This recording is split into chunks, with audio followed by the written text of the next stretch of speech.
This is Saturday Morning Mysteries. And we're your hosts, Alexis and Grace. Good morning, everyone. Happy Saturday morning. This is Saturday Morning Mysteries, and we're your hosts. I'm Alexis. I'm Grace. And we're back for another episode arc. If you follow along with us, we like to switch it up, talk about different cartoons from our childhood and even from much longer before then, recount them in true, aka fictional crime comedy fashion. And our new show is chock full of it. It's full of action. Oh, yes. It's full of adventure. It's full of mystery and all the crime you could ask for. And it was an iconic part of both me and Grace's childhood. What show is this, you may ask, for those who don't read titles and episode descriptions before watching or listening to the things there. Unhinged, but we're glad you're here. Unhinged, exactly. You're our perfect demo. We too are unhinged. For this intro. Yeah, true. Yes. Welcome to the family. Welcome. What show are we doing for the next 8 weeks, you may ask? Totally Spies. Like accidentally punch his laptop over. We do awesome. almost knock down our setups very often. So yeah, wouldn't practically be surprised. Every day. There will be casualties probably in our retelling of this new show, which we are so excited about. 100% will be. We should start off with our classic question before we launch into like describing the show and that kind of stuff. The show came out when we were like, what, 8 to 10-ish range? Yeah, I want to say I actually don't remember the exact years. I did not in all of the reading I did on the show. 99. It seems or like 2000. It was, no, I think it was 2000. Okay, it still seems like that's interesting. I wonder, and maybe you'll get it. Well, maybe not. I don't know, but I wonder if it came to the United States later, or maybe I just came about it later. Because for me, I remember watching it more in like middle school, junior high type years. So like 6th and like 7th grade. But that was definitely way later than 2000. So now I'm like, maybe it came here late, because I know it's technically a foreign show. But we'll talk about that later. But I think it started airing in the US only in like 2001, like either 2000 or 2001. Okay. But it was on the air for multiple seasons, so maybe that's when it came on your radar. That's why. Yeah, and I like either picked it up later and like instantly loved it, or like maybe I just forgot that I watched it when I was way younger and just it was more in line with my thought process as a middle schooler than it was as like a 5 or not 5, but like an 8-year-old. It's a pretty mature show, as we'll get into as a 5-year-old. It is. So you watched it in junior high. Tell me your relationship with the show, et cetera, et cetera. Yeah. Oh my gosh. It was so fun because I remember watching like Bond movies and like Charlie's Angels with my brothers when that the one that came out with like Drew Barrymore and all that when we were younger. And so I always really liked the spy and like mystery type of thriller shows and like movies. And so then to see nice, like pretty posh teenage girls doing that kind of stuff, I think it always reminded me is like, these are the Powerpuff Girls now that they're teenagers, but they also don't have superpowers except they just have super gadgets. So I remember I had 2 friends in junior high in particular, like the 3 of us would always talk about this show and we would be like, oh, you're this character, you're that character, you're that character. And just, just loved it. Loved it. Amazing. What about you? I was obsessed with this show. In a similar vein of, like was also obsessed with Powerpuff Girls, that like this felt like when I got slightly older, as if I still obviously was watching Powerpuff Girls, but like, it was like, oh, okay, like now this is my next show. So I remember like probably like 10-ish. I think I started watching it like pretty straight off the bat. And I just distinctly remember with this show that my next door neighbor growing up, Haley, and then Katie Albers, obviously. Nice. It was like the 3 of us, because Katie obviously lived down the street from Haley and I, and we would all like get together and pretend we were them in our like make-believe running around the neighborhood. And Katie would always be Sam because she was redhead. Nice. Haley would always be Clover because she was blonde. I was always Alex because I wasn't distinctly those two. You were those two things. That is how it was distinguished. Hilariously, I was also Alex Yeah, in my friend wow. group. Of course, no, Look no at surprise. us. Yeah. Yeah, exactly. Now watching it as I'm older, I'm like, oh yeah. And I kind of remember like when I was younger being like, but she's not like the girly girl or the super smart one. But turns out Alex is great. So now as I'm She's older, awesome. I'm like, oh yeah, that was badass. Cool. She's like the athletic one, I think. Exactly. Yeah. And we'll get into if you haven't watched the show, everyone I just named, you'll shortly learn about them. But yes, loved the show. We would run around the neighborhood pretending to be spies, solving mysteries and crimes, et cetera, et cetera.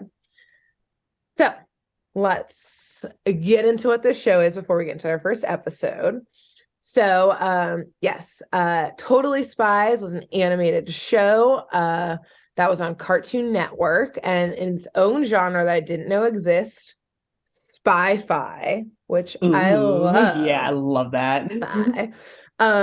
So yes, so it follows 3 teenage girls who live in Beverly Hills, California, through their usual teenage trials and tribulations, like crushes and homework and shopping. But these 3 girls are also undercover agents for the World Organization of Human Protection, aka WOOHP, which is how we will just refer to it in general. But no, WOOHP it is. Is that why they named it that? It was just after the 90s. I don't know if that's like why they did it, but that just came to my mind. Anyway. Or it's like whooping ass. That too. That's probably that's more appropriate for what they do. Yeah, but either way. And I didn't realize, I guess I realized upon watching it now as an adult that, the animation of the show is very loosely connected to anime style, in how like the facial expressions and just the like movement and like action scenes and that type of stuff are very a la anime. And I didn't know this, you just mentioned it, that this was originally not a US show.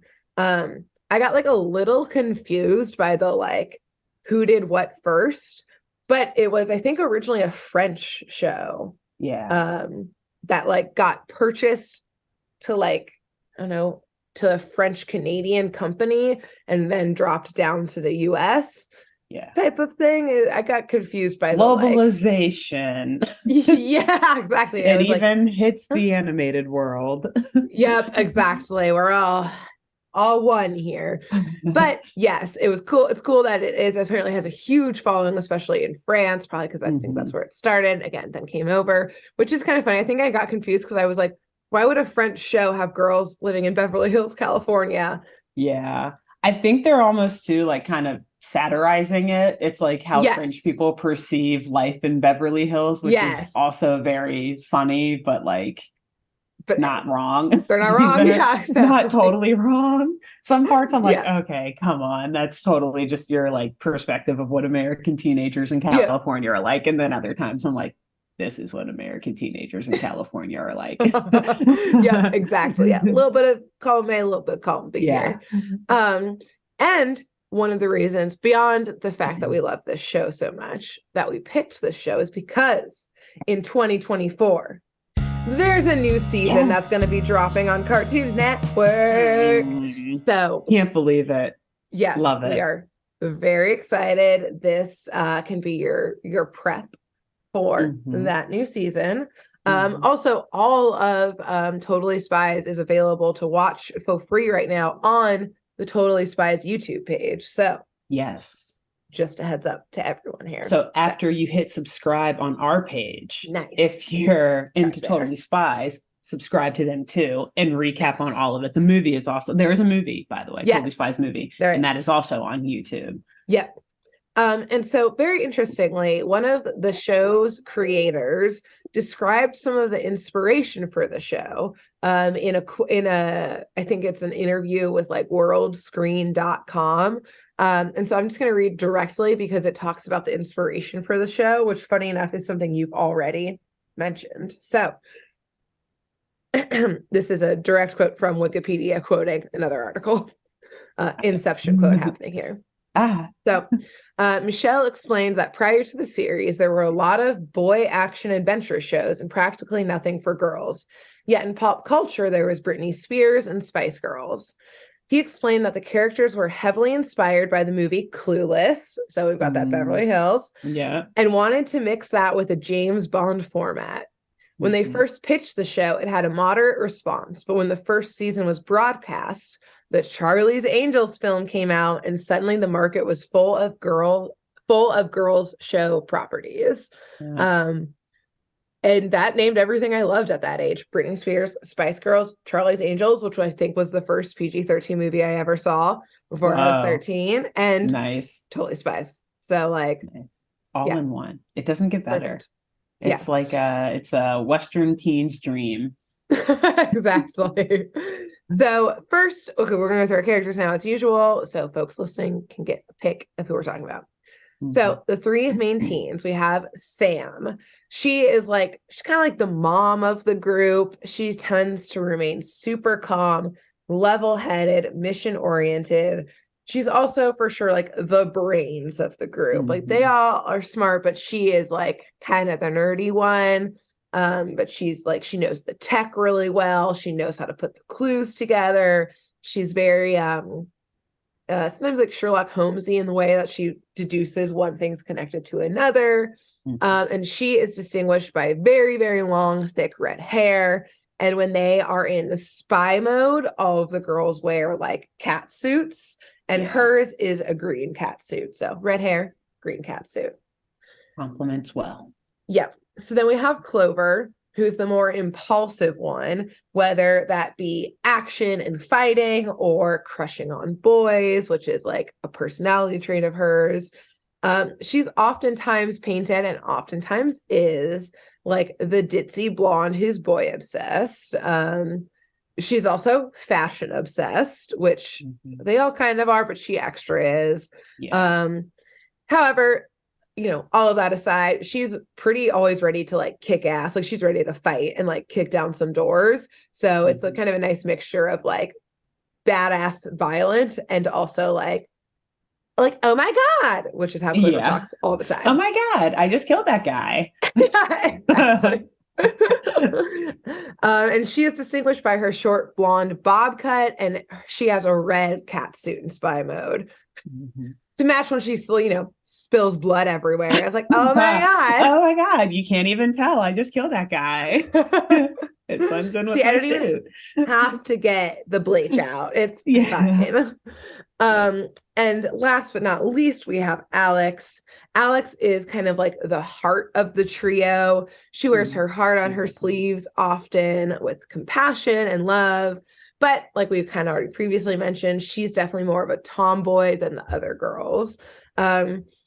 Because of these two things, she's sometimes painted as like naive or innocent. But yeah, she's wears her heart on her sleeve. She's definitely a tomboy. I think she loves like playing soccer and all of that. And I do want to flag really interestingly, because I I need to get to the bottom of this because I've just always been curious. So Sam and Clover are both white, and Alex is kind of like racially ambiguous, which is cool. She has got brown skin, and when I was a kid, I thought she was Asian.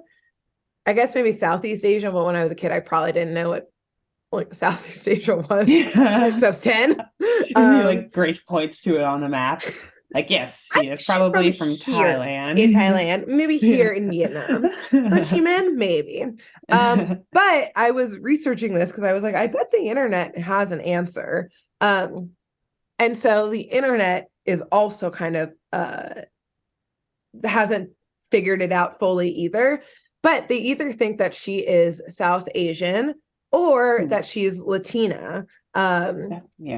That was my guess, Latina. Which, as soon as like it said that, I was like, oh, yes, this makes sense. I'm pretty sure like I saw somewhere that her last name was like Vasquez or something on one of the sites, and I was like, well, could be Filipino perhaps, but yes, probably, true, potentially. But yeah, so I thought it was always cool as well that like in this show, it wasn't just 3 white girls of Beverly Hills, that like Alex was possibly Latina, possibly South Asian, maybe mixed. Mm-hmm. And she has very short black hair with like some little short bangs, and she wears a yellow catch suit on her missions. And then outside of the three girls, there is also Jerry Lewis, who is their boss in the spy world.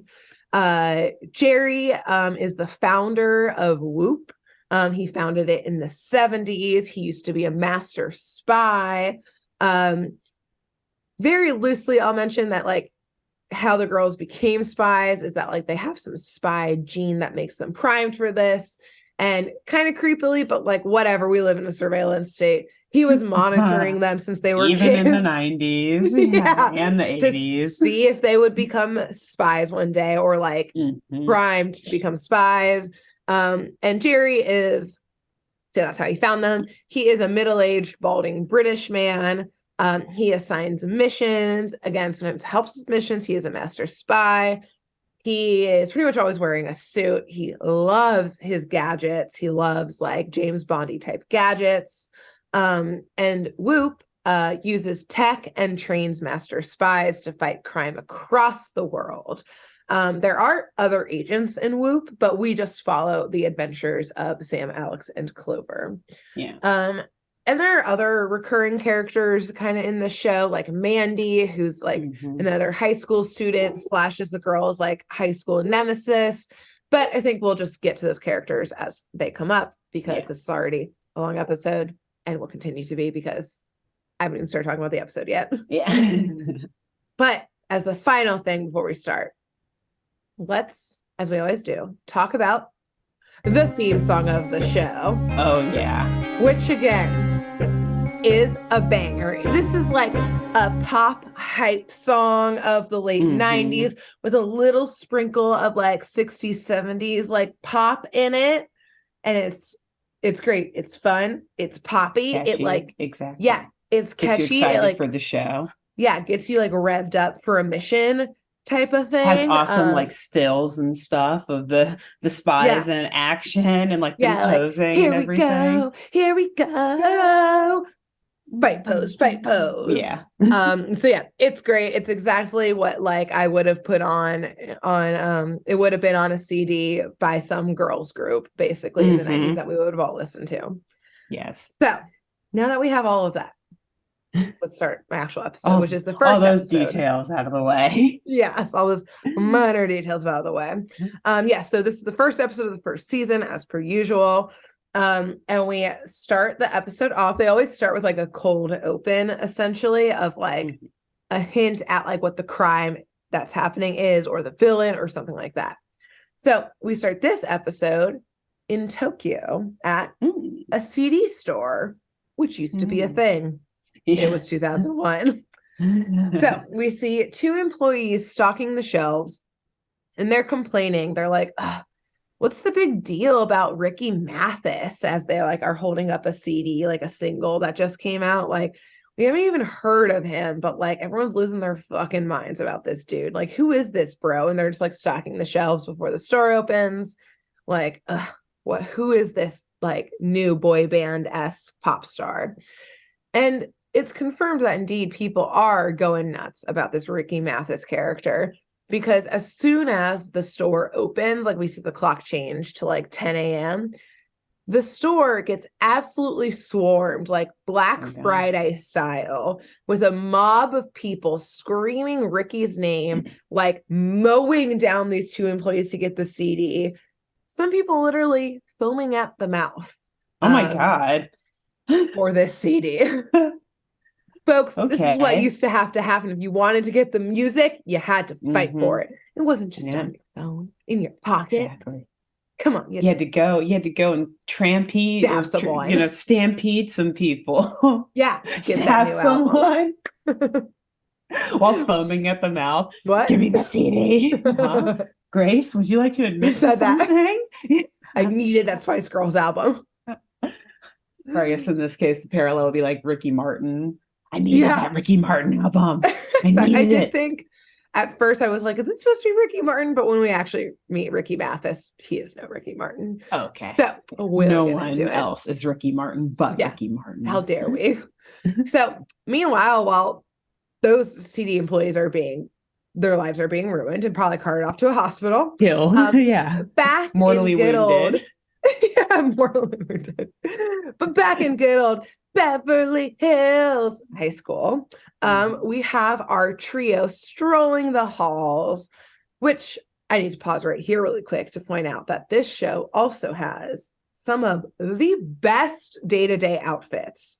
Like most shows, like they always just wear the same clothes. These three, every episode, essentially, they have different, like their day clothes. They're not spy clothes, are pretty much always different, always changing, are so cute. Some of them, buck fucking wild. It was 2001, in which the fashion was horrible. It was crazy. It was cute.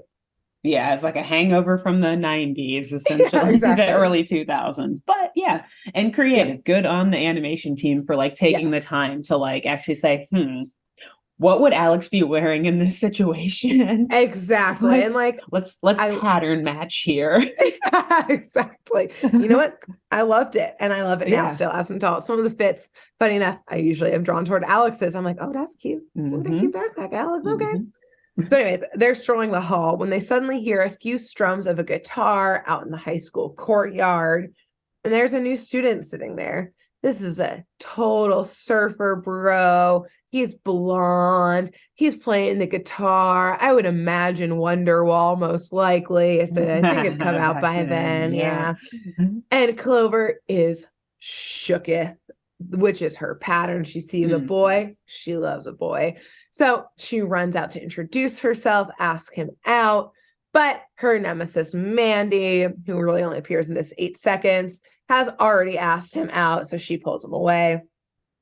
Clover is very upset by this and runs off to a school bench. She's like, oh my God, no problem, Mandy. I was just saying hi to him. And then runs off and cries, where I know it's very sad. But Sam and Alex, ever the besties, are there comforting her. And they're sitting on the bench when suddenly the bench straight up gives way underneath them and they fall into a deep, dark pit, which, dear listeners, is how they always enter WOOHP headquarters, is some very scary, sudden, unexpected, essentially kidnapping situation. Yeah, like a pit and or like portal that just swoops them up from nowhere. Everything. Their TV, the park bench. Yep. I don't know, the telephone, vacuum, anything, trash can, anything is danger to WOOHP is them. everywhere. Surveillance state, like on steroids. Exactly. Yep. It's their specialty. Yes. So yes, they basically go down this dark metal tunnel slide thing, and they poop right out into one of the many underground bunkers of the WOOHP offices. I'm a 30-year-old woman laughing just at the word poop. So I put it in there. I knew. Damn it. Because I giggled when I wrote it too. So down in the bunker, Jerry is there and he greets the girls. He's always chuckling when he, pulls them out, because he has some fun pulling them out of their everyday lives into WOOHP HQ. It's kind of a power move, but also he's always like, that was a good one. So, and then as usual, he always launches right into what the mission is. There's no time for small talk. And so there's a digital dossier essentially that comes up. There's a large screen behind Jerry, and he pulls up a profile of Ricky Mathis, who's this all-American looking boy with some early 2000s spiky brown hair. And Jerry explains that Ricky is an overnight musical sensation. Side note, let's keep in mind, this is before Twitter, TikTok, Instagram. This viral wasn't a thing yet. So this was an oddity back in the day to have an overnight musical sensation who's only had one single come out. And that's it. That's all this guy's got. But people literally had to be going on every single radio station and MTV's TRL, BET, 106 and Park, everywhere. It was everywhere. Yes. All it of was the everywhere. Same day. Just as VH1 was starting to run because MTV walked for it. It was on there too. So people, Jerry explains, are going crazy for him. like we saw in the first scene, these aren't just fans, they're fanatical about this Ricky Mathis guy. Oh man. And WOOHP is suspicious because of the aggression level of these fans. The foaming at the mouth caught on surveillance cameras. A little bit of concern. A little dicey. If it had just been one person, you know what? Maybe they had rabies. It was a crowd. She got bit by that. They looked into it. That person met a vampire bat. It was a whole thing. They got bit by it in a cave somewhere. Yeah. Random coincidence. Whatever. Yeah. Yeah, it was just bad place, bad time for that person. Or actually, great place, great time because everyone else was foaming at the mouth. So they were like, this is my crew. So guys, I'm at home. We're all dying slowly, right? Cool. Yeah, cool. Let's get this music. Let's do it. So it is the girls' mission to go undercover as the opening band for Ricky's world tour, just to figure out like what the heck is going on. Which like a world tour with one single is a very short concert. Is all I could think about this whole episode. Like this guy has one song. He just like does like a 30-minute encore of that one song.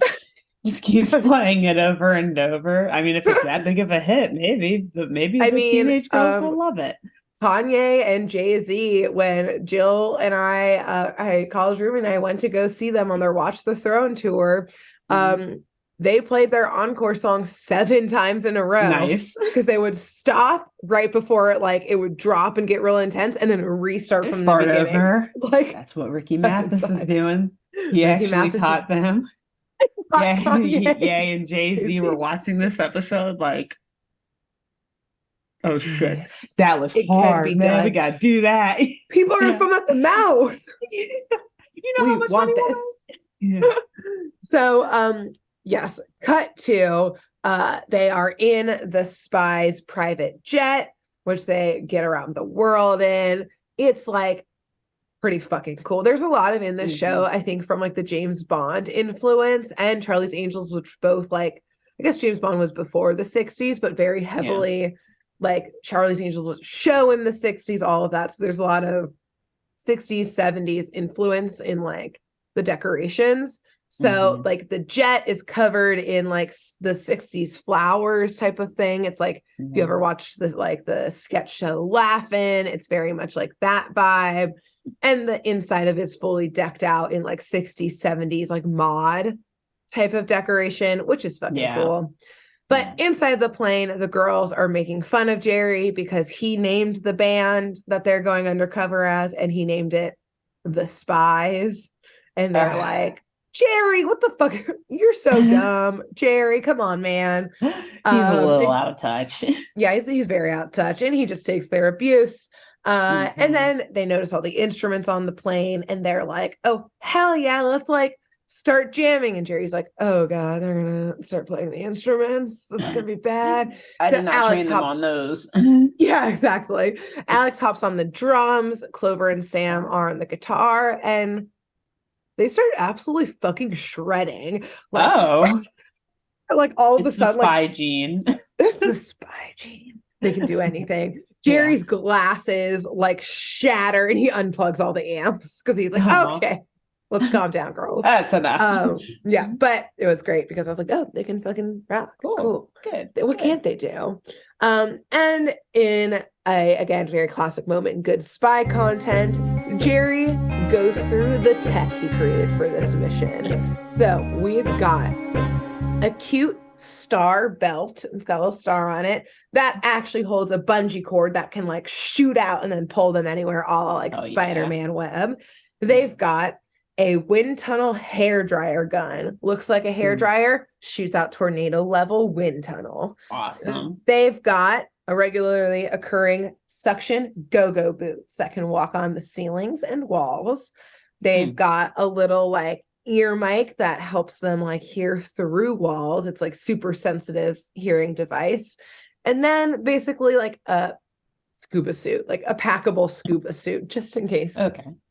They need to go underwater. They're underwater. There you go. So the girls get suited up and Jerry goes, now that you're in showbiz, break a leg.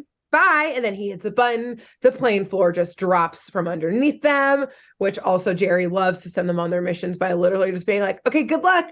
And like, surprise. It keeps them on, it gets the adrenaline pumping to start the mission. It keeps them on their toes, keeping up good skills like skydiving, because they are now actively skydiving to the drop site, which lands them in London, which is where the world tour is starting. Okay. So they go into their hotel, which is also very cool. It's got lava lamps in it too. But as they're walking in, they already see, like, again, rabid fans waiting for Ricky outside of his hotel room. Like, as their like car pulls up, they like, the fans like slam on the windows thinking it's Ricky. And when they realize it's not, they like turn away, and the girls are like, ooh, that was kind of scary. Like, they're a little obsessed. So they settle rabid. A little rabid, which should be a great band name. Ooh, nice. We Lil call Rabid. We have dibs. You all heard it. You heard it here first, folks. Lil Rabid. Or a good rapper named Lil Rabid if you like ran really fast. Yeah. Yeah. Nice. So fast that he's foaming from the mouth. Tagline, yeah. Perfect. You heard it here first. Don't take it, anyone. We'll sue. Oh, yeah. We know how. So anyways, so in their hotel room, they get a knock at the door, and in walks Phil Jenkins.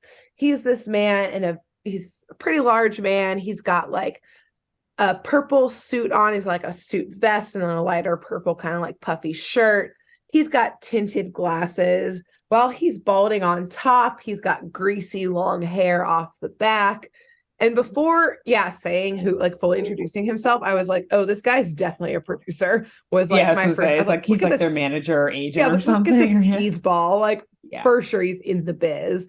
Yeah. And indeed, he is both Ricky's tour manager and producer. So yes, you are correct.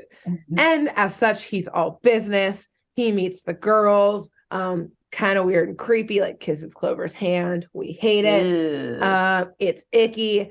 And he's like, all right, well, Ricky wants to meet you girls. So like, come on, let's get going, and like shuffles them out to Ricky's suite so they can get to know each other before the concert.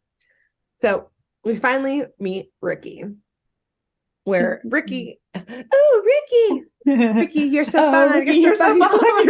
Ricky. Ricky. Nice. For those like not watching the YouTube, Bird and I like kind of distinctly had like a 0.2 second look at each other before we watched. We're like, wait a minute. It's like you could like see the wheel, like the brain waves like going from coast to coast. Exactly. Nice. Into the song that's now stuck in everyone's head. You're welcome. Yes, you're welcome. So Ricky is chilling in the suite, just playing guitar. And why I said earlier, like, he is absolutely not Ricky Martin. I literally wrote the line, I could really only describe him as the most milquetoast dude ever. He's just like some white dude with like big eyes, the short, spiky hair, jeans. He's got like a baseball tee on, playing guitar. The girls come in and he's like, oh, hey girls, what's up? Just like strum out a few chords, like the most boring, nothing going on there. He's situation. Like, name your brunette white guy in America, right. And that's it. Not even and this is him. Yeah. Okay. Yeah. Cool. He's nothing crazy standing out right now about this Ricky Mathis guy. Again, no Latin sensation Ricky Martin happening here. Just Ricky Mathis. That's an icon we're talking about. Exactly. No leather pants happening here with Ricky Mathis in his jeans and baseball team. So, yes, he says hi to the girls. He does seem excited to meet them. I think he's maybe just excited to like meet someone normal who's not like freaking out over him. And so as such, he invites them to the recording studio the next morning before their next show. They'll be traveling to another country, but he's going to try and record a new song that morning. Phil is pissed because he's like, it's a closed set. Like no one's allowed to come to your recordings. But Ricky insists, and Phil is like, okay, fine, because they have to now go off to the show, so there's no time to argue. He's like, yeah, okay, fine, you girls can come, whatever. And on their way out of the suite, Clover knocks over some CDs of Ricky's single that he was signing in there or something. And to their confusion and alarm, the CD that tumbles out is glowing and is like bright green. So they obviously pocket a couple of these, are like, well, we're trying to get to the show. This looks kind of weird, so we'll just pocket and check it out later. So the girls are up first. They're the openers, obviously, for the show. And Alex and Sam are trying to find Clover, who's sitting in the backstage, listening to Ricky's CD. They rip her headphones out, being like, Clover, we got to go on stage. And Clover's like, I don't get what's so special about this music. Like, it's a good song. Actually, it's like pretty catchy. It's kind of infectious, I would say. Like, pretty good tune, but like, okay. And she tosses the CD and goes right on stage. Yes, indeed. Clover. Infectious, you say. Yeah. You say. So they hop on stage in what I must take a moment to describe as truly wild outfits. Like wilder than usual. Like Elton John situation happening. So like wild in the best way possible. Okay. Clover is like disco cowgirl. Alex, I have no idea what's happening, but she has this enormous like fuzzy green mushroom hat on. It's like this giant like puffy hat. I don't even remember what Sam was wearing because I was so distracted by these other two. Jerry definitely picked the outfits. Either he's like thinking back to the days of like the 70s concerts that he would go to, I think so. Or because he's just trying to fuck with these girls. Like, that's what you get for making fun of me for the band name. And then you wear the most ridiculous costumes ever. Outrageous outfits. Yeah. And so they all start playing as the crowd cheers, and Clover's like, wow, we sound pretty good. And Sam's like, yeah, duh, this is pre-recorded music. Like, we're lip syncing. She points to the ground. Yeah. She's like, our guitars aren't even plugged in, and there's just wires hanging out. Seems like, duh, we sound good. This is not us, Clover. Nice. Which is just funny that like they didn't even bother to plug in the guitars. No. So they finished their set. It went just fine. Everyone is chanting Ricky's name now. Ricky comes up and he's like, whoa, you girls were like really good. Like, man, especially at like the lip syncing, like that shit's really hard. Like, I still am not great at it.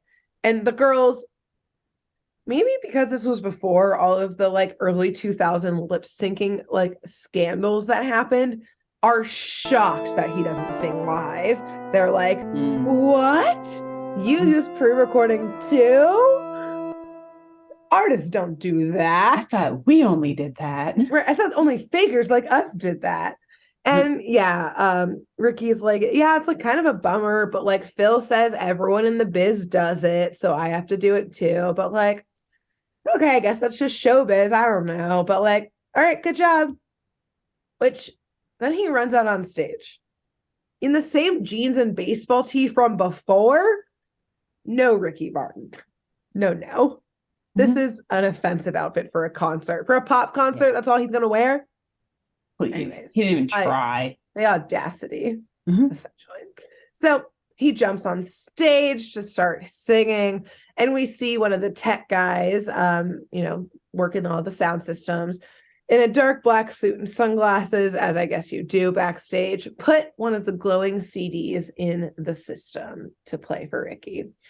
And Clover decides to stay and watch from backstage. She doesn't want to miss the performance. But Sam and Alex spot Phil up kind of like in the boxes of this arena and decide to go check in on him.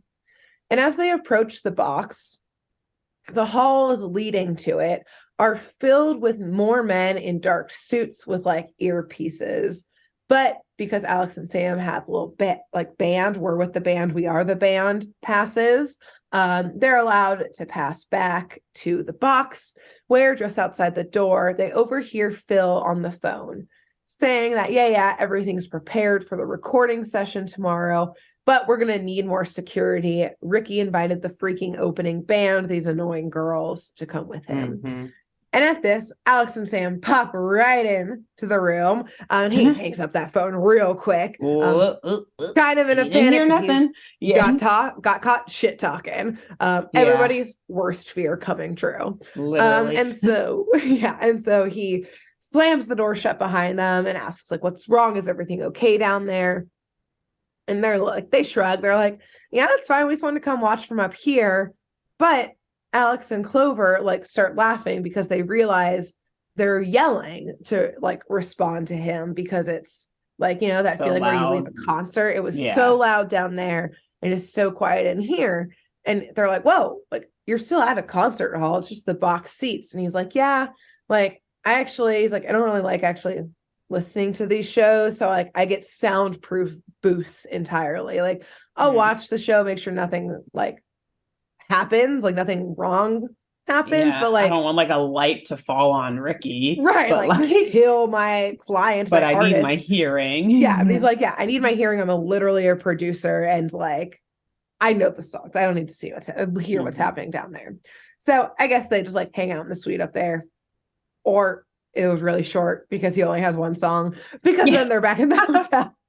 Like the Spies act was actually longer than Ricky. I think it was. For Jerry at least wrote them like 3 songs, maybe. Yeah, exactly. At least 15 minutes of show, unlike Ricky's 3. So back at the hotel after the concert, the girls are kind of like running through like the situation so far. They're like, all right, Ricky's fans are nutso. He doesn't sing. Again, they're really caught up on this scandal if people don't sing live. The CDs glow. The manager doesn't like to listen to the music. He's got a soundproof booth. None of this is like illegal, Jerry. Like it's just kind of weird. But like whatever, showbiz, it's weird, baby. It's not our lane. Yeah, exactly. So as they run through this, Clover is like shushing them and is like, you guys didn't even watch the concert. Like Ricky is amazing and so dreamy and so perfect. And she like is kind of sick of hearing them being like, what's the big deal about Ricky? So she puts her headphones back in to listen to his song again. And Alex and Sam like roll their eyes because they're just like, she's so obsessed with boys all the time, which is true. And so Jerry calls them via video chat to check in. And Sam and Alex again run through that situation, like what the situation is. And they're like, we just need more info to see if there is anything like weird going on. Like, I guess like let's look into the company. Like, how did they find Ricky? Like, how did Phil find out who he was? That type of stuff. Like you think that Jerry would have done that recon or whatever before they started the mission, but he was just go play with them and see if you notice anything. So, case of rabies, get on it, girls. Can't have this spreading. Are you a vet? A veterinarian? This is his only way to like solve this is by he's like, I don't want to get bit. You can solve it. Ugh, rabies, nasty. I don't want to get those shots. Those are hurt. Yeah. So they're like, who's Ricky's label? And so Jerry pulls up a profile because again, surveillance state, they have profiles on fucking everyone at all times. And so the record label owner, they don't say the record label's name, but the guy who owns it, who obviously works with Phil, is a person named Sebastian. And Sebastian is a retired musician who back in his day used to be a very successful rock star and guitarist. We see a photo of like a young Sebastian. He was definitely like I don't know, punk or metal rock star. He's got like super, super long dark hair. He's got like the dark tank top cut off situation, leather boots on, his like head banging as he like kind of shreds. And the screen changes as Jerry continues to read from the profile, click through whatever surveillance they've got on him. Yeah. And we see Sebastian again, like rocking out on stage. The stage has flames on it because, again, he's a hardcore rock star. And Jerry just explains over it like, well, I see here Sebastian was successful. Well, successful until he lost his arm in a freak pyrotechnics accident on stage. Whoa. And then we watch footage of Sebastian leaping into the flames, and then it cuts to the audience where you just see like flashes of like fire, and their faces go from like cheering to screaming as like God. Smoke rolls out onto the crowd. Holy shit. And an arm, I guess like a disintegrated arm, just floats ashes into the ether. Ashes, rock star fall onto them. Which metal. Exactly. Of just like you said, oh, this show has mature content in it. This first episode, we essentially see the reactions of someone watching someone have their arm disintegrated, and probably be covered in 3rd-degree burns everywhere in his fucking body. I guess I'm glad they didn't actually show the arm being burnt, though. That's what I thought you were going to say. I was like, okay, they didn't make it R-rated. They just made it PG-13. Nice. Exactly. Yep. Yeah, that was the original cut, and they cut it out. Mm-hmm. That's the French was cool with it. Yeah, the French were fine with it, but Americans were like, "This is a little too brutal." Exactly. So, Jerry, who's seen a lot, just shrugs and is like, "Well, now since he can't be a guitarist anymore, he opened up a record label and is just like an eccentric, like recluse producer who lives on a private island off the coast of." And here's a funny thing that the show does is that they take like real countries' names and just like add an extra syllable. So like they say he has a private island off the coast of Brasilia, aka Brazil, but it's Brasilia. aka Brazil. He lives in Brazil now. Maybe Jerry just has a weird accent, or he was like yawning when he said it. Brazil. All right, well, excuse me. Keep it going, Spies. He's British. On to your next mission. Yeah. Yeah, that's a good point. Maybe I just misunderstood him. And so Alex and Sam cut off the call quickly as Ricky strolls into the room. Of course, Clover runs over to him into his arms and starts spawning over him. All right. Obsessed, and Ricky is just like, hey girl, well, like our plane's ready to go, like off to our next place, aka the next show, which is we're just gonna say Brazil. It's in Brazil. Okay. Not Brazil.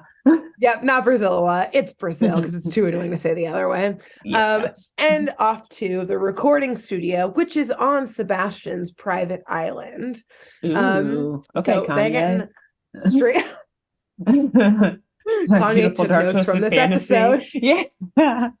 Oh, interesting. Private island. Private island for recording. Yeah. Done. Check. So on the island, again, they're going straight to the top here. That's how big of a deal Ricky is for this record label already. So they arrive on the island to find a few things. So one, the studio is basically on top of a volcano that makes up this island, which is kind of cool. Sounds great for recording. Yeah, getting all that really noise. Good. Exactly, I was gonna say really good background bubbling that happens. It's really good for a Halloween CD. Yeah, it adds bubbling like to the music. Yeah. Then there's also a big old ship, like almost like a cruise-sized ship, with this massive satellite like loaded onto it that's getting transported to the mainland, which they ask about it. Obviously, they're like, what the fuck is that? And it's to like broadcast the concert that night because they want to like try and broadcast it worldwide because Ricky's such a big deal. And so I guess they just need a giant satellite for it. Yeah. There's also like Jeeps and Hummers everywhere, with security guards that are almost in like, I can only describe as like, have you seen the movie Life Aquatic? The Wes Anderson movie? Wes Anderson, no, I haven't. Right. But I've seen like images from it. So yeah, that images, but the only way I can also describe it is like Alaskan fishermen. Okay. Is the on this volcanic island though? Yeah, in this like tropical country, but whatever. There are a bunch of security guards everywhere. And so they head right into the studio where Clover is now decked out in Ricky merch, like hat, t-shirt, everything. And she is like glued to the glass window where Ricky is obviously on the other side playing guitar for his next track. So he's going to have 2 songs at the concert now, baby. Ooh, thank God. People are finally going to get their money's worth. How crazy people are. These tickets are probably hundreds of dollars for one song, which is wild. But now 2. So the tickets will be more expensive. $200 now. Exactly. So when he finishes, Phil walks in to that part of the studio to like talk about the lyrics, and he shuts the door behind them. But Sam turns on he had like trying to turn off some of the equipment. So Sam turns on the hearing device so that she can eavesdrop on what they're talking about in there and overhear them. So Phil hands Ricky the lyrics, and Ricky starts speaking them aloud. A growing confusion in his voice as he recites them, and like a lot of upper inflection of confusion about these lyrics. And so the lyrics say, I'm Ricky and I'm your master. Follow me as I spread disaster. Take over the government. Do as I say. I'll rule the world and you'll obey. Who wrote this? Some anarcho, like, and capitalist or something. Ricky, anti-capitalist, and Ricky, again, the like all-American, just dumb American boy is like, what about the song that I wrote? I hope my next song won't be so aggressive. Oh, the next song. Yeah, he's just real sad about it. He's like, that one came from the heart. It was like, yeah, I wrote like about strumming his guitar, like. Anyways, your body is a wonderland. Yeah. Anyways, this is Take Over the Government. Anyways, this is strumming. I say. Yeah. So Phil, ever the smooth producer, is like, Ricky, trust me. This is all showbiz, baby. The kids Ricky, these days. Oh yeah, that's exactly how you talk, like Ricky, baby. The kids these days, they want edgy. This is giving them what they want. Don't you want to please your fans, Ricky? And Ricky's like, I guess so. Oh, yeah. Poor sweet milk toast Ricky. Ricky. So he's gonna have to change his outfit if he wants to be edgy. Yeah, right. Yep. Put on some like military fatigues. Yeah, something. Damn. The coup is happening apparently under his music. Exactly. Lil Q. Another great. Dibs, we got it. That's ours. You heard it here. Lil Rabbit and Lil Q. Amazing, honestly. It's a group. So Sam obviously overhears this, tells Alex and Clover, but Clover is not fucking listening. She's like, I am staying back and watching my new boyfriend record. She thinks he's her new boyfriend. Okay. And so Alex and Sam were like, all right, we don't have time to figure out what's going on. Like, yeah, Clover, you stay behind. You're going to be a liability. We're going to go look more into who the fuck wrote these lyrics. This is scary. Mm-hmm. So Alex and Sam switch into their spy cat suits and start creeping around. This whole, I don't know, producer, studio, record company or whatever, which turns out to be a straight up bunker. Metal tunnels everywhere, going deeper and deeper into the volcano. Weird. Until, they find some this giant sound system / lab at the heart of it. But just as they enter at the heart of the studio, the building in the volcano, but just as they enter, another door on the other side opens. So they immediately dash underneath some tables that are in there. And from the door, Phil walks out, followed by a scientist, which we know because he's wearing a lab coat, which means he's a scientist. Nice. Obviously. Got it. I was wondering. It's like, how do we know this? That's how. He has no name. He has one line, but he has a lab coat. He's a scientist. So he's a scientist. Cool. So the scientist explains that the frequency has been added and adjusted to Ricky's new single. It's all ready to be tested. And shortly behind them, a guard comes in, and behind the guard, there's a brief guitar lick, followed by a very tall, thin man in all white, linen-esque suit with only a deep V, only one button buttoned, with almost a shark tooth necklace hanging across it. He's got long, straight silver hair that's only covering half of his face, and he sounds like an anime villain. A metal arm. He literally, he is an anime villain. Yeah. Like 1,000. I was like, this is, now that I knew the this anime is the style, bad guy. And I was like, anime, yes. Bad guy, yes. Yes. And Bond we see villain / anime. Yeah, you said a metal arm too. Silver hair, and then a metal arm. Dope, and but yes, okay. Yeah, very honestly, he's pretty fucking cool. And like, I have to say, I like wrote this later in, but I have to say it now. Every time he enters a room, there's a like very brief guitar lick. And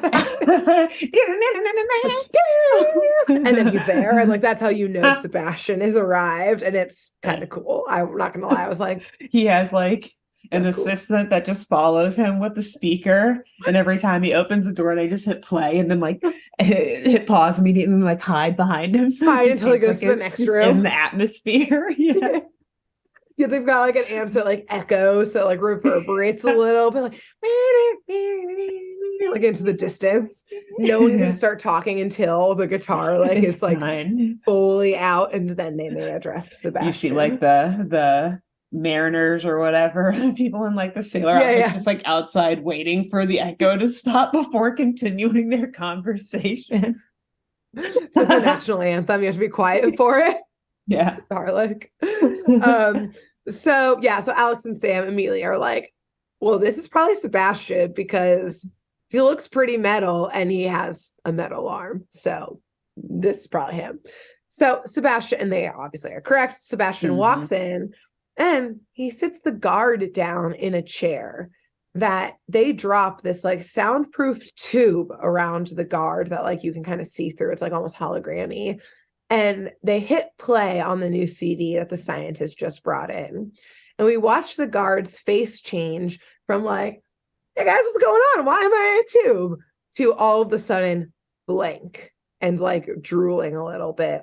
Oh. And when the tube comes back up, the guard is repeating the lyrics from the song, saying, he is Ricky, he's my master. I'll follow him as he creates disaster, or whatever it is. And Sebastian, again, anime style, tight zoom in on the face, just the face, hair on one side, smiles. Alex and Sam are like, well, fuck. Oh, this doesn't seem good. This seems bad. They are probably using music to record some subliminal or not so subliminal messaging on a different frequency on this music or on these CDs to control people's minds. They quickly put together that like, oh, the first song of Ricky's was about like idolizing rock stars, which is why probably Clover is obsessed with Ricky now and in love with him and idolizing him because the song told her to be. But the whispering is a little too loud because we first hear that Sebastian finds them because we hear the guitar riff come up, and then we see his boots come up to the table. Like, oh no, he's coming. I hear the guitar. Yeah. It's like the whisper scatting with Chan's. And now it's a guitar riff with the Sebastian fellow. Yeah. And then Sebastian uses his metal arm to rip the table up from the ground and to reveal the girls, and he obviously yells for security. But luckily, there's multiple entrances into this building or in this room, as we saw, and the girls are fast, so they skedaddle right out of there. But sadly, this island, as we saw, is fucking full of security and eventually does catch them. You know, a little bit of a cat and mouse scene happens. They basically get caught because they get on a roof surrounded by helicopters with like weapons on them and are apprehended. My goodness. So this dude actually like has the infrastructure to overthrow a government. Yes. Which is the only reason I mentioned the helicopter thing, because the coup situation I think is correct. Yeah. So they are brought down to the recording studio where they're locked in as Phil and Sebastian again. Guitar riff, Sebastian arrives, strolls in, and we have our favorite, a villain monologue. Ooh, yeah. So, tell me why you're doing the evil thing. Yes. Well, Unfortunately, it's a forward-looking model. It's a villain plan expose. Oh, okay. I will say Tell me I what did your think evil about plan having is. wild speculation, but I knew this episode would be really long, so we can talk about it for like 2 seconds at the end. But I was like, oh, this is such a long episode. It's cool. By my own doing. Anyways, so it's a forward-looking monologue, we'll say. Okay. So he explains to Alex and Sam that they will be the first test subjects here as they become Ricky's slaves. Yes, he says the word slaves, which will make them totally chill at the concert tonight, where he will, using the giant satellite, jam every single radio station, internet wave, and TV signal in the world and play the new song, which will then turn the entire globe into his slaves. So he hits the play button and says, enjoy your last few moments of free will. Bye. And they leave. Luckily, the song does start playing. Luckily, the girls think quick. They see a guitar and a drum set in there, and they know that they can shatter glass with it because they shattered Jerry's glasses earlier. So they get down there, they shred. It shatters the glass of the recording studio, and they hop right out of there. Get their scuba suits on to leave this island and swim back to the mainland. I will say at first, I was like, you bitches are going to swim all the way back there? You're not going to make it in time for this concert. What's your plan? It's it's a 2-song concert. You're not going to make it. You got 6 minutes. Tops once they arrive. But they do steal some jet skis. It gets them there a lot faster. Good. They get to the Megadome concert hall. Proof that thievery is sometimes okay. Exactly. Proof that all of our surveillance states are unlawful in and of themselves. Anyways, I never know what you're talking about. So they again get to the Megadome concert hall. It's got the satellite just like out back directly behind it. And Sam and Alex immediately are on edge as they arrive because the crowd that's like there for the concerts, like already in the arena, is getting real rambunctious because the concert hasn't started yet. We see people jumping onto the stage and security having to like push them off. So these people are hungry for Ricky because they're so obsessed with him. And again, rabid creatures act violent. So they're growing in their violence there. And Sam and Alex find Ricky, who's like, why aren't you guys playing yet? Aren't you the openers? Again, sweet summer child, Ricky. They are like, Ricky, you fucking idiot, and explain what's going on. And again, this sweet, dumb boy is shocked by what the record company has been doing with him. He basically goes catatonic. He like slides on the ground and is like, what is happening? And how is this possible?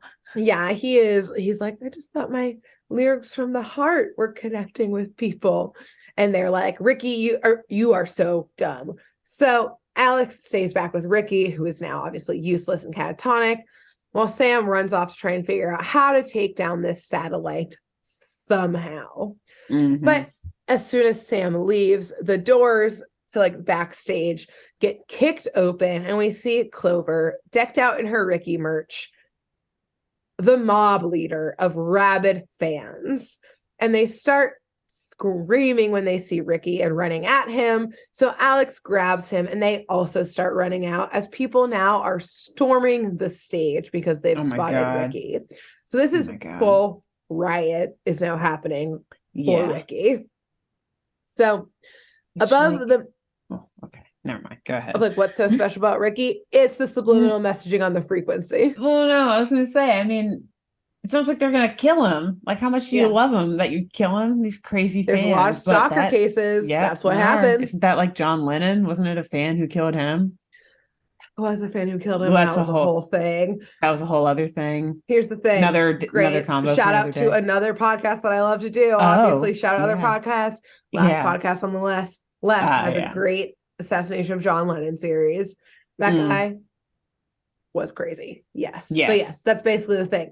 Fans do go crazy, kill the people they're in love with. That's why they're scary. But especially these ones. So, because they're also rabid. It's a double whammy situation. Yeah. So above the Megadome is a helicopter that has Phil and Sebastian in it, who are like, the fuck isn't Ricky performing yet? Oh, wait, here's a mob of people, and not giving a shit about like, I wonder if Ricky's been murdered down there. They go ahead and say, fuck it, we can start the song. We can play the track from the helicopter. Yeah. The satellite is like set up and good to go. Let's hit play, like get this going right now. So Sam, who has used her bungee belt to get like on top of the satellite, that is also now being swarmed with fans. Like, oh my God. It is full riot. They don't even care about Ricky anymore. They're just looking to destroy. This is like a post-Stanley Cup riot. Oh my God. In Toronto or something. Yeah. Or Boston. Like Philadelphia. Yeah, exactly. They are just looking for violence right now. Mm-hmm. So Phil and Sebastian, though, see Sam. They're like, how did she escape? This ain't good. So they aim their guns at her. Like, they're just like, well, fuck it. I guess we'll just kill her this time. Okay. But very badass of Sam. Again, it's sweet anime style. She whips out the hairdryer tornado gun thing. Yes. And dives across like the satellite, like side of the satellite, takes aim, shoots at it, and sends the helicopter right into the signal of the satellite that had started playing the song.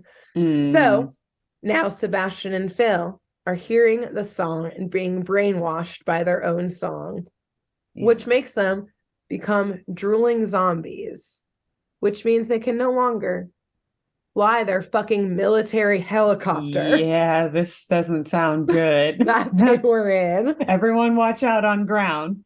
Clear a landing. Helicopter starts spinning out of control and straight up crashes into the satellite, which makes the satellite and the stage, the arena, explode into flames.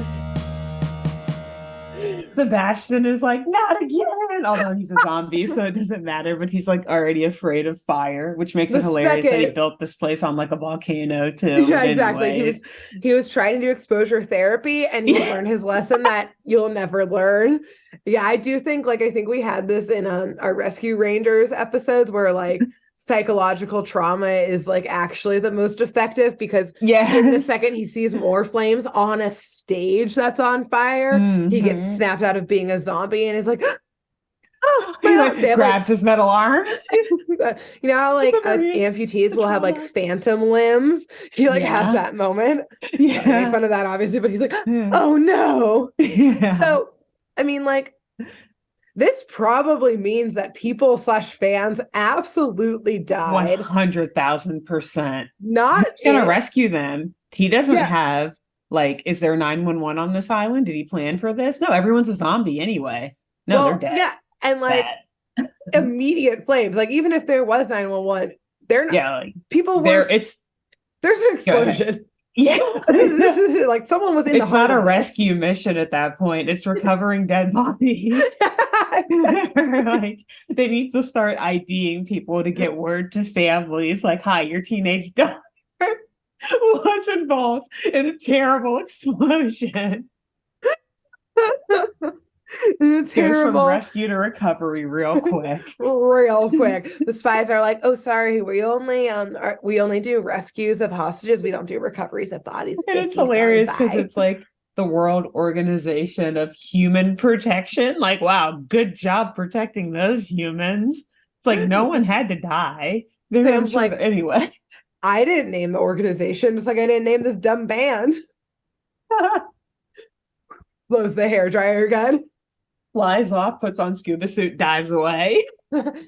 Deuces. But yeah, not only would fans have died from this explosion, but we confirm that this was full riot because we see Alex emerge with Ricky, which Alex had basically been protecting Ricky, and her cat suit is like human protection. Ripped. Yeah, human protection. There you go. They're just literally human singular. One human. The one we are paid to protect right now. Exactly. Not the collateral damage. which everyone else is. But yeah, Alex's cat suit is like ripped to shreds. And like these are like meant to be like super safe cat suits. That's why they wear them. They're spies. But yeah, it's like the arm is like ripped off. Some of like the torso is torn, the legs. So like full on riot violence mode. So again, if you weren't killed by the explosion, you're killed by your fellow man. So yes. It's real grim. Sorry. But luckily Sam also emerges unscathed. She was able to hop off right after she shot the hairdryer. Nice. Clover is able to come out okay too. Ricky is also fine, except for emotionally, because he's standing there crying. He's just standing there sobbing, and Clover's like, "Hi, Ricky," and he's like, just raw. Ricky will never be okay. No, he won't. This is basically, he was a 2-hit wonder. He'll never make music again. These are the only 2 songs you'll ever know from this man. He probably made a lot of money on the song, so he's probably going to go to like, a celebrity, Brazil, like somewhere else. like exactly, like when they retire. go, I'm like, I'm suffering from exhaustion. So they go, aka rehab, basically. Yes, like, he's going to go to like an exhaustion center for the rest of his days. He'll be on like Dr. Drew in like 10 years, recounting like the trauma of it all, and he'll have like 10 self-help books and everything. Yep, with like that he co-wrote with one survivor. Yes. of that night, who he eventually fell in love with. We'll start a podcast about it. In trauma. It's a meet cute. Yeah. Okay, so Ricky has a good ending here. Yeah, a meet cute as the survivors like faces melting off. He pulled them out at the very end there. And that's when he learned he didn't care about looks or appearances at all. It was the bond of their trauma and the strength it took to get through it together. And if we would have been able to hear his real lyrics that he wrote, we would have known that he doesn't care about appearances. Yes. Because he was writing from the heart, but instead they made him write from the evil villain standpoint. Yes, instead. From the coup standpoint. Yeah, exactly. And so Jerry and WOOHP agents do swarm on the scene.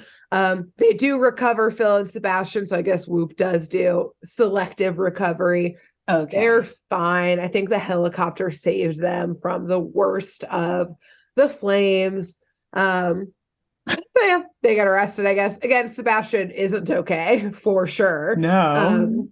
In no way, shape. He's going to be joining that exhaustion retreat. I mean, I hope he gets locked up, but and I think they definitely are getting arrested. He'll be in handcuffs while in retreat. Yeah, exactly. I mean, again, we've seen rich people don't go to the same jails. He's definitely going to a different jail. That's true. Or I don't know. You know what? I don't know the laws of Brazil. He could be going anywhere. He could be going somewhere way worse. Maybe he'll be elected to their like state house. Who knows? He'll be the next president of Brazil. Yeah. We don't know. So Sebastian might also have a happy ending here, like Ricky is. Phil, though, he's definitely going to jail. He's not rich enough to get out of that.